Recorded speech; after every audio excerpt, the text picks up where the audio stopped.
The morning sun cast long shadows across the crystal spires of New Haven, but today the light felt different. Captain Yuna stood on the observation deck of the main tower, watching dark shapes move between the stars. The Krek ships looked like black insects against the pale blue sky of Ethros, their hulls bristling with weapons that could turn her beautiful city into dust. Another transport made it out, reported her aide, a young Valerian named Kira. That makes 300 civilians safely away from the colony. Yuna nodded but kept her eyes on the enemy fleet. 300 saved, but over 10,000 still remained in the city below. The Valerians had built New Haven to be a place of peace and learning. Their crystal towers grew from the ground like living things, filled with gardens that floated in the air and libraries that held the wisdom of 1,000 worlds. They had no weapons, no soldiers, no way to fight back against an enemy that lived for war. How long before they attack? Yuna asked. Kira checked her datapad with shaking hands. The Krek's admiral sent another message. He wants us to surrender in 6 hours or they will begin bombing the city. 6 hours. Yuna closed her eyes and tried to think. The Galactic Peacekeeping Alliance had received their call for help, but their nearest ships were 3 weeks away. The Valerian people were scientists, artists, and healers. They had never needed to learn how to kill. Elder Taman approached them with slow, careful steps. His blue skin looked pale in the morning light, and his usually bright eyes seemed dim with worry. As the spiritual leader of their people, he had guided them through many difficult times, but never anything like this. Captain, he said softly, I must speak with you about something important. Yuna turned to face him. What is it, Elder? Taman glanced around to make sure no one else could hear them. There is an old protocol in our archives, something from the early days when our people first joined the Galactic Alliance. It was created for emergencies like this. What kind of protocol? A way to call for help from species that are not part of the normal alliance structure. Dangerous species. Species that live on worlds so hostile that most beings cannot even visit them. Yuna felt a chill run down her spine. You mean the Deathworlds? Taman nodded slowly. There is one in particular. A planet called Earth. The beings there are called humans. The Alliance classified their world as an extreme hazard zone. Everything on their planet tries to kill them. The weather, the animals, even the plants. But somehow they not only survived, they became strong. And you think they might help us? I do not know, Taman admitted. But our people are about to die and we have no other choice. The protocol allows us to send a quantum message directly to their space. If they receive it, if they choose to come, they might be our only hope. Yuna looked back at the Krek ships hanging in their sky like a promise of death. Her people were good and peaceful, but that would not save them from an enemy that respected only strength. Maybe it was time to call on someone who understood strength in a way the Valerians never could. Do it, she said. An hour later, Yuna stood in the communication center deep beneath the city. The quantum transmitter hummed with power as Taman worked at the controls. This machine could send messages across vast distances in seconds, but it had never been used to contact a death world before. I am encoding our language database into the message, Taman explained as his fingers moved over the control panel. If the humans receive this, they should be able to understand what we are saying. What exactly are we telling them? The truth, that we are peaceful people under attack by a superior force, that we have no weapons and no way to defend ourselves, that innocent lives will be lost if no one comes to help us. The machine's humming grew louder as power built up in its core. On the screens around them, they could see the message taking shape. A complex pattern of quantum data that would race across space faster than light itself. Ready to transmit, Taman announced. Yuna thought about all the stories she had heard about Deathworld species. They were said to be violent and unpredictable, shaped by worlds that showed no mercy. Some said they were monsters who solved every problem with force.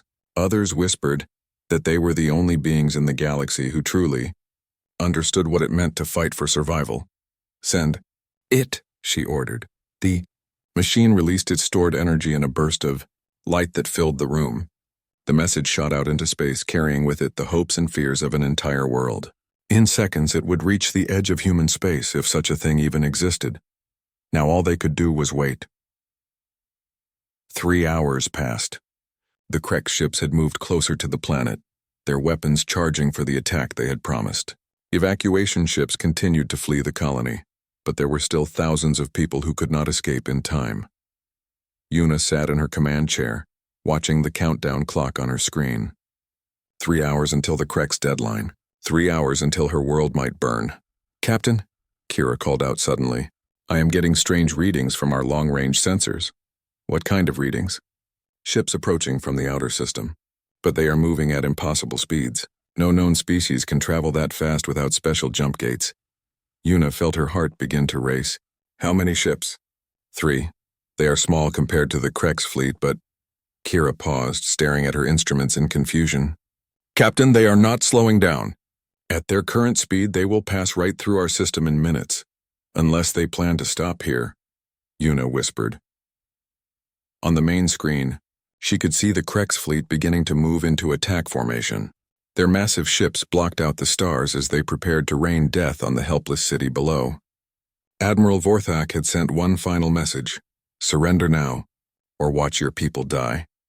But somewhere in the darkness between the stars, 3 small ships raced toward them at speeds that should have been impossible. Ships from a world where impossible was just another word for Tuesday. Yuna gripped the arms of her chair and watched the sensor readings with growing hope. Maybe, just maybe, someone had heard their cry for help. Someone who understood that sometimes the only way to protect the innocent was to be more dangerous than those who would harm them. The countdown continued, but now it felt different. Now it felt like a race between death and salvation, with the fate of New Haven hanging in the balance. Commander Hajin was reviewing navigation charts when the impossible happened. The communication console erupted in a cascade of lights and sounds that made every crew member on the bridge stop what they were doing and stare. "Commander," called Lieutenant Yunji from her station, "we are receiving a quantum transmission from outside known space. The signal is unlike anything in our databases." Hajin moved quickly to her side, studying the readouts with growing interest. The human exploration vessel, Indomitable, had been charting new systems for 6 months, far from Earth and even farther from any known alien civilizations. They were alone out here, or so they had thought. "Can you decode it?" he asked. "Working on it now, sir. The signal contains what appears to be a complete language database. Whoever sent this wants us to understand them very badly." Dr. Minho looked up from his science station, excitement clear in his voice. "Commander, if this is real, we are looking at first contact with an alien species. This could change everything." Hajin nodded slowly. Humanity had been exploring space for decades, always wondering if they were alone in the universe. They had found empty worlds, dead civilizations, and endless space, but never another living species. Until now. "How long to decode the message?" he asked. "Another few minutes," Yunji replied, her fingers flying over her controls. "The language structure is complex but logical. Whoever these beings are, they are very intelligent." The bridge fell silent except for the hum of the ship's engines and the soft beeping of computers working to unlock the alien message. Hajin felt his heart beating faster as he realized they might be about to make history. "Translation complete," Yunji announced. "Displaying message now." The main screen flickered, then showed lines of text in simple human language. As Hajin read the words, his expression grew darker with each line. "To any beings who received this message, we are the Valerians of New Haven Colony on the moon Ethros. We are a peaceful people with no weapons and no military. The Krek's Empire has attacked our world with a fleet of 200 ships. They have demanded our surrender and threatened to destroy our cities if we refuse. We have over 10,000 civilians who cannot escape. Please, if anyone receives this message, we need help. We are going to die." The bridge was completely quiet when Hajin finished reading. Dr. Minho was the first to speak. "They sent this to us specifically," he said, studying the transmission data. "The message was aimed at our sector of space. Somehow they know we are here. How is that possible?" asked Yunji. "Unknown," Minho replied. "But Commander, look at these additional files they included. Star charts, tactical data about the attacking force, even biological information about their species. They are giving us everything we need to help them." Hajin studied the tactical data with the eye of a career military officer. 200 enemy ships against an unarmed civilian population. It was not a battle, it was a massacre waiting to happen. "What do we know about these Kreks?" he asked. Minho pulled up the files on his screen. "According to the Valerian data, they are a militaristic species that conquers worlds through superior numbers and brutal tactics. They take no prisoners and show no mercy to civilians." "And the Valerians?" "A peaceful species focused on science and art. They have advanced medical technology and environmental systems, but no weapons at all. They are physically fragile compared to most species. Hajin looked at the tactical display showing the enemy fleet. 200 ships. His small exploration group consisted of 3 vessels: the Indomitable, her escort frigate Resilient, and the fast attack ship Defiant. Against any reasonable military doctrine, they were hopelessly outnumbered. "Commander," Yunji said quietly. "The message includes a timestamp. It was sent 8 hours ago. If their deadline is what they say it is, we have less than 4 hours to reach them. At maximum burn, we can be there in 3 hours," reported the navigation officer. "But sir, we would be jumping into a battle zone against overwhelming odds with no backup and no support." Hajin studied the star charts, calculating distances and travel times. The Galactic Peacekeeping Alliance was mentioned in the alien files, but their ships were weeks away. By the time help arrived, there would be nothing left to save. "What is our current mission status?" he asked. "Survey mission is complete ahead of schedule," replied his second officer. "We were planning to return to Earth next week." Hajin nodded and looked around the bridge at his crew. These were good people who had volunteered to explore the unknown reaches of space. They had signed up for discovery and adventure, not war. "Dr. Minho, in your opinion, is this message genuine?" The scientist reviewed his data one more time before answering. "All indicators suggest it is real, Commander. The language complexity, the technical specifications, the astronomical data. This would be impossible to fake. These beings are in real danger. And you believe they are peaceful as they claim? Everything in their cultural files supports that conclusion. They appear to be a highly advanced civilization, focused on healing and knowledge rather than conquest." Hajin walked to the front of the bridge and stared out at the stars ahead of them. Somewhere out there, innocent people were about to die because they had no one to protect them. It was exactly the kind of situation that had driven him to join the Space Force in the first place. "Lieutenant Yunji, send a message to Fleet Command.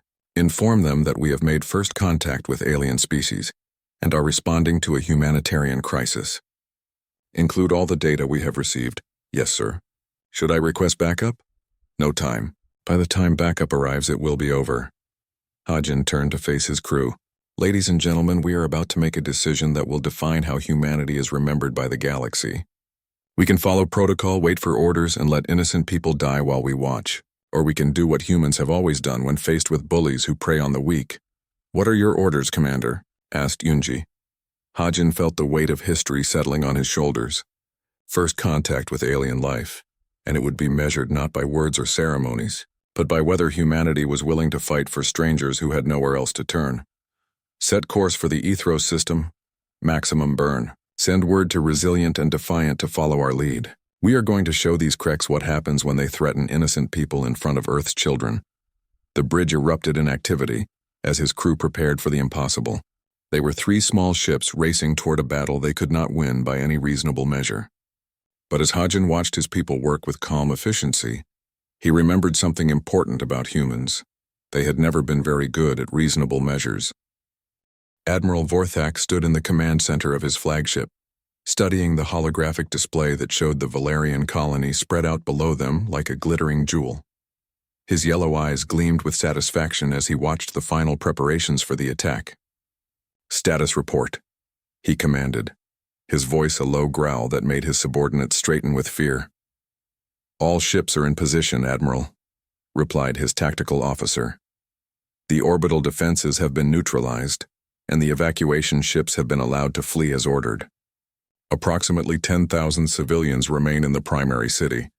Vorthak nodded approvingly. The Krek's way of war was simple and effective: overwhelming force, total victory, and no mercy for those who resisted. The Valerians had been given the chance to surrender, and they had refused. Now they would learn what happened to those who defied the Krek's empire. Time until deadline? 37 minutes, Admiral. Good. Begin charging the bombardment weapons. I want these crystal towers turned to dust. As his crew prepared for the destruction of New Haven, Vorthak reflected on how easy this conquest had been. The Valerians were advanced in some ways, but they were weak. They had built their society around art and healing instead of strength and conquest. Such foolishness deserved exactly what it was about to receive.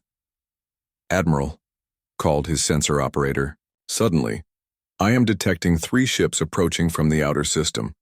Vorthak turned his attention to the tactical display.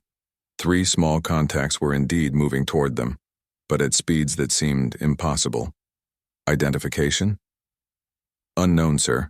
The ships do not match any design in our databases." "And Admiral, they are traveling at velocities that should destroy any crew aboard." "How many ships?" "3, sir. Small vessels, much smaller than our destroyers." Vorthak laughed, a sound like grinding metal. "3 ships against my fleet of 200? Some fool captain thinks he can play hero. When they get close enough, destroy them." But as the minutes passed, something began to bother the Krex admiral. The approaching ships were not slowing down. They were coming straight toward his fleet at impossible speeds, and they showed no signs of stopping or turning away. "Admiral," his communications officer reported, "we are receiving a transmission from the lead ship." "Put it through." The main screen flickered, then showed the bridge of an alien vessel. In the command chair sat a being unlike anything in Vorthak's experience. The creature had pale skin, short dark hair, and eyes that seemed to look right through him. When it spoke, its voice was calm and steady. "This is Commander Hagen of the human vessel Indomitable. You are attacking innocent civilians. Withdraw immediately, or we will stop you." Vorthak stared at the screen in disbelief. This alien, this human, was actually threatening him. "You dare challenge the Krex Empire with 3 tiny ships? I have 200 warships under my command." The human's expression did not change. "I can count, Admiral. The question is whether you can think. You have 30 seconds to begin withdrawing your forces." 30 seconds? Vorthak roared. "I will give you 30 seconds to surrender before I blast your pathetic ships into atoms." "Commander." Hagen smiled, and for some reason that smile made Vorthak feel uneasy. "Admiral, you clearly do not understand who you are dealing with. We are humans. We come from a death world where everything tries to kill us every single day. Your fleet is large, but we have faced worse odds on a Tuesday morning before breakfast." The transmission ended, leaving Vorthak staring at a blank screen. Around him, his bridge crew waited for orders, but the Admiral found himself hesitating. There was something about that human's confidence that disturbed him. "Tactical analysis," he commanded. "Sir, the 3 ships are now entering the outer edge of our formation. They are still not slowing down. At their current speed, they will collide with our forward ships in less than 2 minutes." "Are they planning to ram us?" "Unknown, sir. But if they do, the impact will be devastating for both sides." Vorthak watched the tactical display as the human ships raced toward his fleet like missiles. No sane commander would order such an attack. It was suicide. "All ships, open fire," he commanded. "Destroy those vessels before they reach us." The space around the human ships erupted in weapons fire as dozens of Krex vessels unleashed their guns. Energy beams and missiles filled the darkness, creating a web of destruction that nothing could possibly survive. But somehow, impossibly, the human ships did survive. They twisted and turned through the weapons fire with movements that defied understanding. One ship rolled completely upside down while spinning sideways, dodging 3 missiles that passed within meters of its hull. Another performed a maneuver that should have torn it apart, diving through a gap between energy beams that was barely wider than the ship itself. "How are they doing that?" Vorthak demanded. His tactical officer stared at his instruments in confusion. "Sir, our targeting computers cannot predict their movements. They are pulling maneuvers that would kill any normal crew." On the Valerian colony below, Captain Yuna watched the battle unfold on her screens with amazement and growing hope. The 3 human ships moved through the Krex weapons fire like dancers, each one performing movements that seemed to mock the laws of physics. "How are they surviving that?" asked Kira, her voice filled with wonder. "I do not know," Yuna replied. "But they are magnificent." The first human ship, the Indomitable, reached the Krex formation and did something that no one expected. Instead of trying to fight the massive warships with its smaller weapons, it flew directly at the nearest Krex destroyer and rammed into it at full speed. The collision should have destroyed both ships, Instead, the Krex vessel crumpled like paper, while the human ship emerged from the wreckage with its hull scarred but intact. Impossible, breathed Admiral Vorthak. The second human ship, Resilient, followed a different approach. It flew between two Krex cruisers and unleashed weapons fire with precision that seemed supernatural. Every shot hit exactly where it needed to, targeting weak points and critical systems with deadly accuracy. The third ship, Defiant, performed maneuvers that made the other two look cautious. It spun through the Krex formation like a whirlwind, its pilot threading the vessel through spaces that should have been too small to navigate while firing at anything that tried to follow. Within minutes, the carefully organized Krex formation was in chaos. Ships collided with each other as they tried to track targets that moved in ways their computers could not calculate. Explosions lit up the darkness as human weapons found their marks with impossible precision. "Damage report," Vorthak shouted, over the alarms that were now blaring throughout his flagship. 17 ships destroyed, 23 damaged, his tactical officer reported. "Sir, these humans are not following any known combat doctrine. They are using their ships in ways that should kill them." Vorthak stared at the tactical display as his superior numbers began to count for nothing. The humans fought like beings who had no fear of death, because they came from a world where death was always one mistake away. Commander Hudjian's voice came over the communication system again, as calm as before despite the battle raging around him. "Admiral Vorthak, this is your final warning. Withdraw your forces now, or we will demonstrate why civilized species avoid death worlds." For the first time in his military career, Admiral Vorthak found himself afraid. These humans were not just warriors. They were something far more dangerous.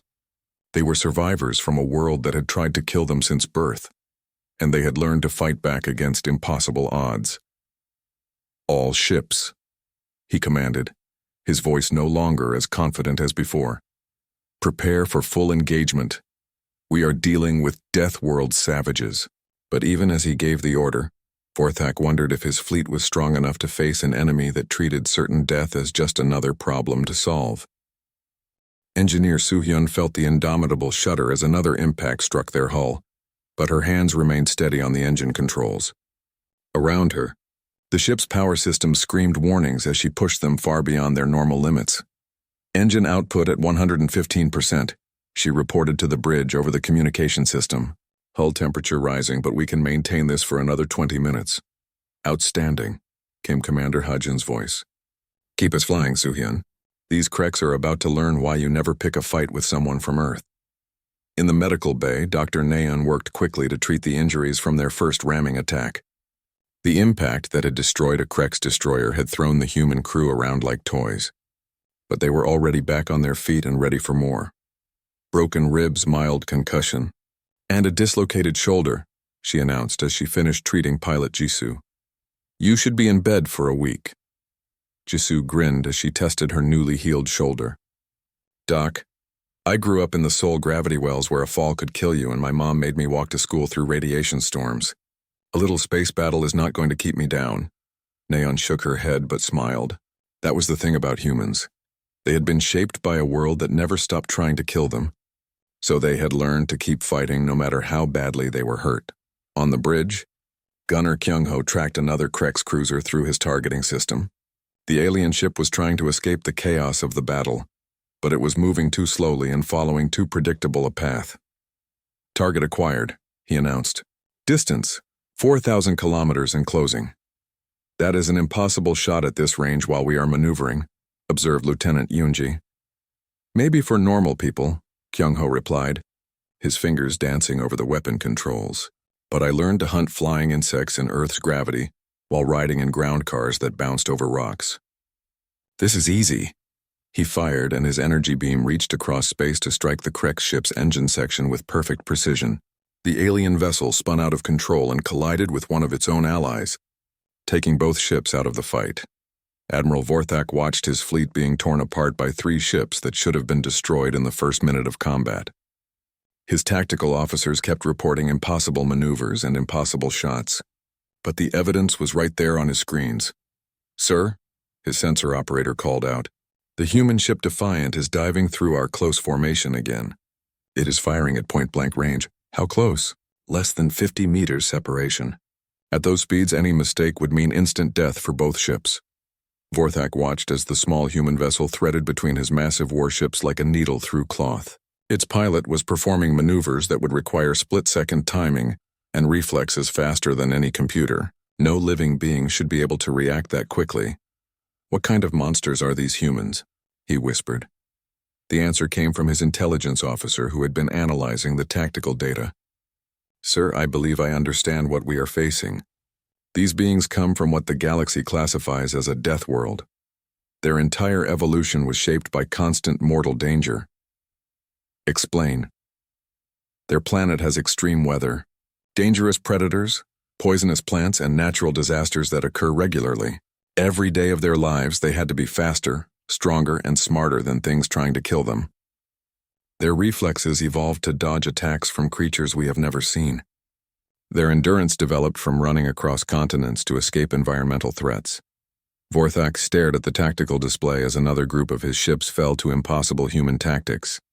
"You are saying they are naturally adapted for war?" "More than that, sir.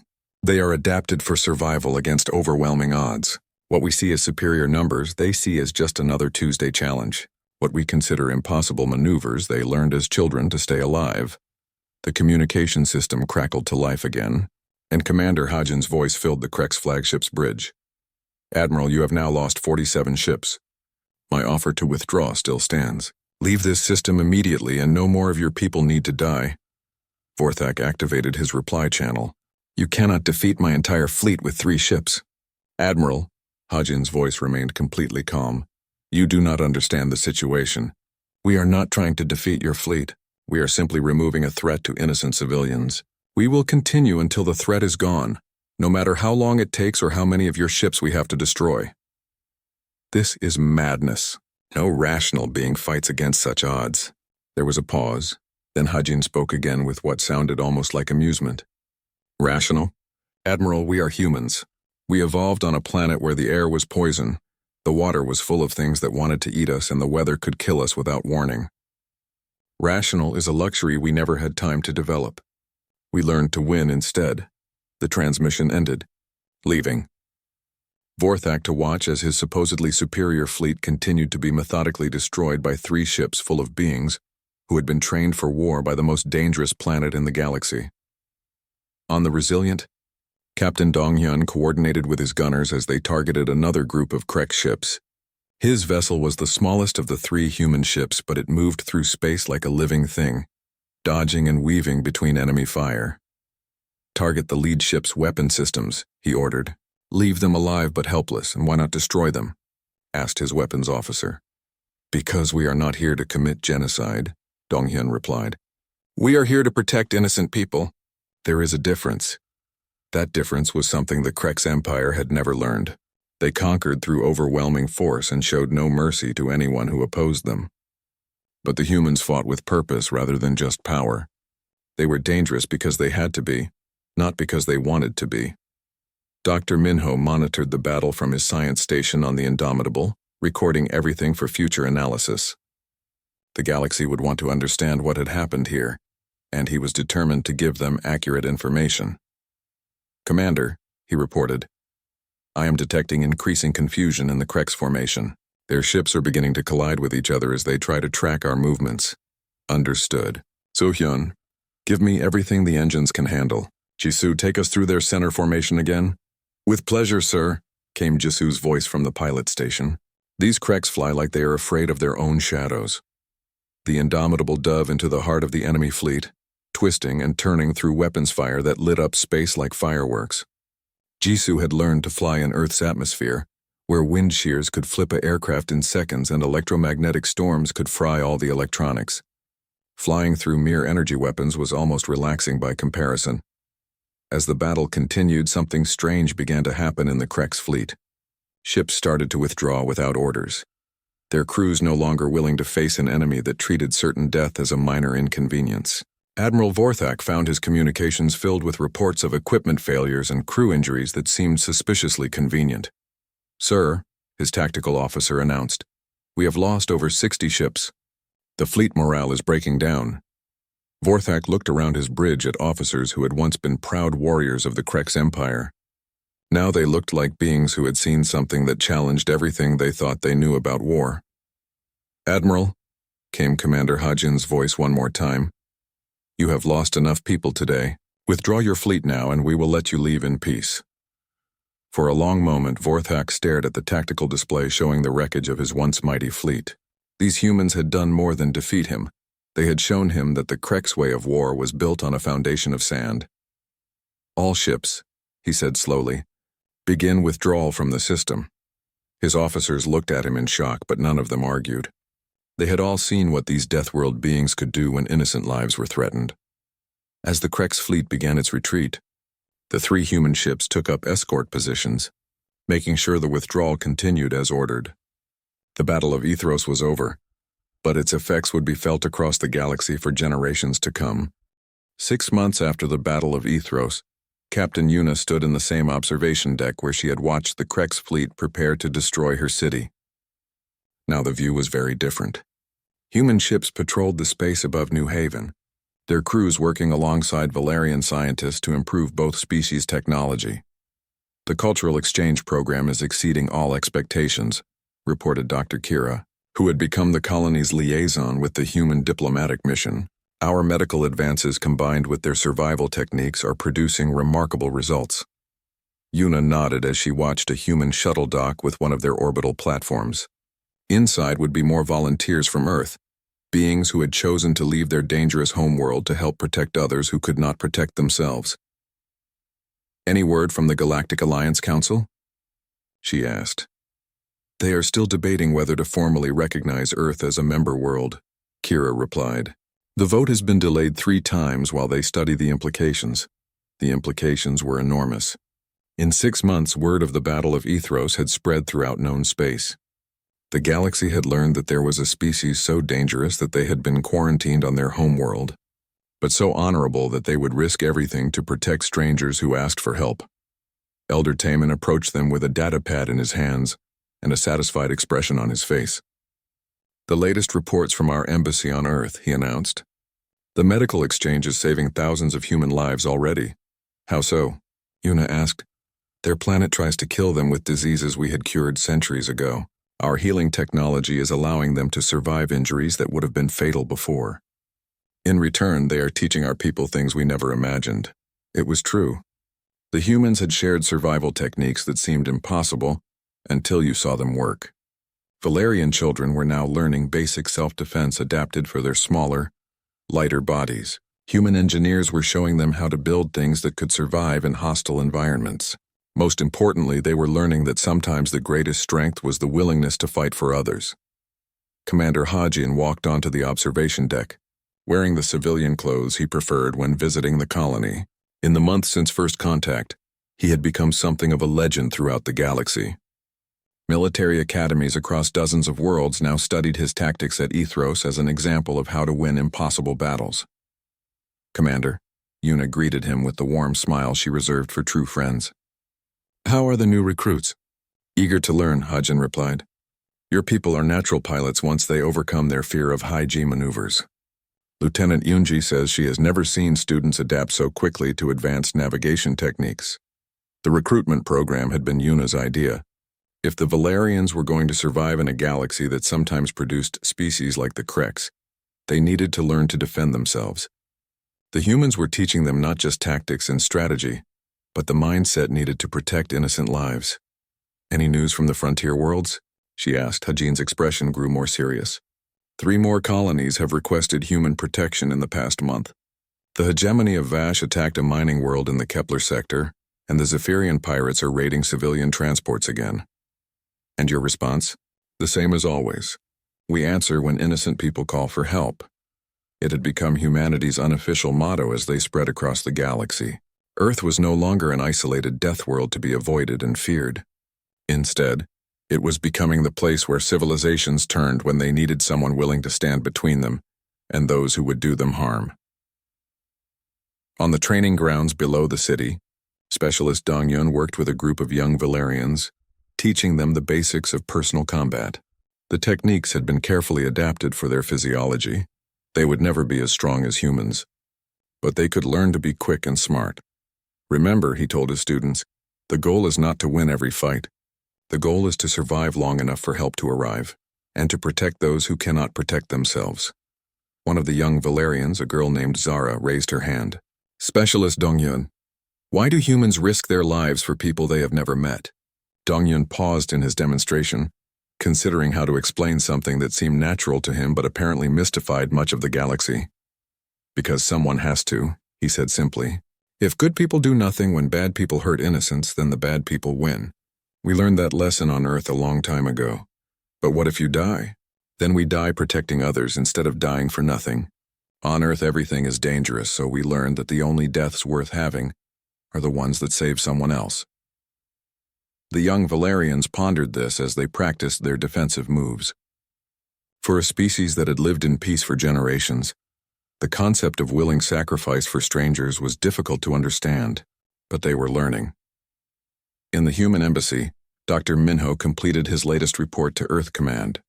The cultural exchange was producing benefits that no one had anticipated. Valerian healing technology was revolutionizing human medicine, while human survival techniques were helping other species adapt to hostile environments. But more than technology was being exchanged. The humans were learning that there were good people in the galaxy worth protecting, while other species were learning that strength and honor could exist in the same being. Dr. Minho called his assistant. We have received another request for assistance. The Centauri colonies are reporting attacks by unknown raiders. Minho sighed and prepared another report. It seemed that every week brought news of some new threat to innocent people. But every week also brought news of human ships racing to help, crewed by volunteers who had chosen to use their dangerous gifts to protect rather than to conquer. As evening fell on New Haven, Captain Yuna stood once again in her observation deck. But now she was not alone.